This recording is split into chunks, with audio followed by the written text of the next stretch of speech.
Kinukwestiyon ni Vice President Sara Duterte ang dami ng ebidensya sa kaso ng kanyang amang si dating Pangulong Rodrigo Duterte sa International Criminal Court o ICC.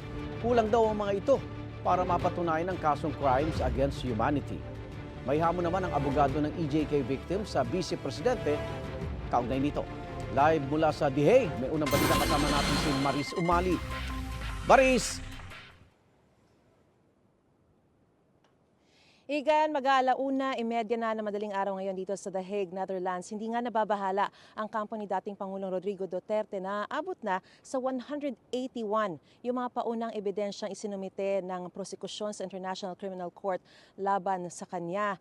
Malayo raw ito sa sinasabing crimes against humanity. Gayunman, nauna nang sinabi ng International Criminal Court na kahit isang kaso lang ay sapat na para mapatunayan ang crime against humanity. Kahit sa Abril pa ang deadline ng prosekusyon sa pagsusumite ng ebidensya sa ICC, nauna na nilang ihinain ang aabot sa 181 na ebidensya sa pre-trial chamber 1 noong isang linggo. Hindi raw nababahala rito ang kampo ni Duterte. Ipinupunto ni Vice President Sara Duterte, mapatutunayan ba ng 181 na ebidensya ang ibinibintang sa kanyang amang libu-libong pinatay sa umano'y war on drugs sa ilalim ng kanyang administrasyon? 181 pieces of evidence at sinasabi nila libo-libo.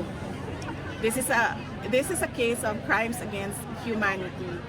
So kung meron ka lang 181 pieces of evidence, does that show a crime against humanity? So nasaan na ang 30,000 pieces of evidence? This is not a case for the ICC. This was not even, these were not even cases in the Philippines.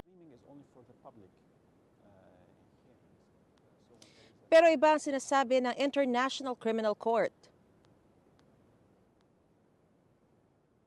The legal framework is that a crime against humanity is can be a murder, can be an other number of criminal conducts, but if they are committed in the context of a widespread or systematic attack against a civilian population according to a certain plan.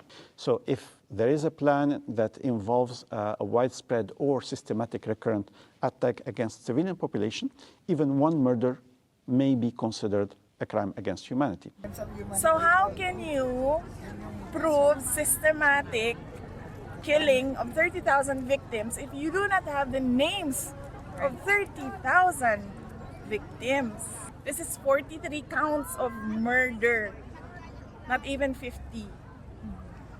So where is the system there of killing thousands? No, you don't. No, sorry.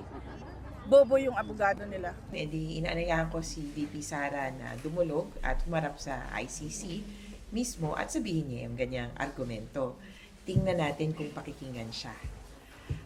Sa pag-aaral po namin, at si VP Sara naman ay abogado rin, sa pag-aaral namin, itong krimen na ito ay hindi kahalintulad o hindi mo nga maikukumpara dun sa simpleng kaso ng murder.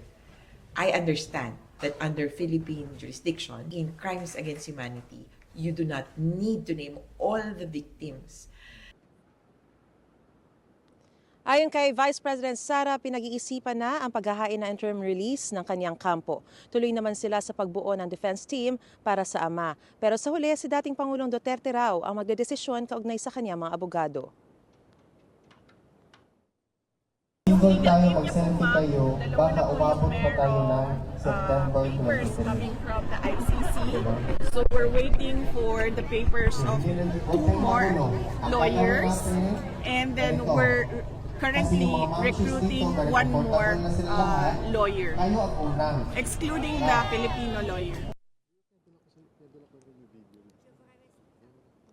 Samantala, Igan, nagpapasalamat naman ang kampo ni dating Pangulong Rodrigo Duterte sa lahat ng mga taga-suporta, sabay hiling na patuloy na ipanalangin ang kanyang agarang paglaya para makabalik na rin siya agad sa Pilipinas, partikular sa Davao City. Igan, mauna ka sa mga balita, mag-subscribe na sa GMA Integrated News sa YouTube para sa iba't ibang ulat sa ating bansa.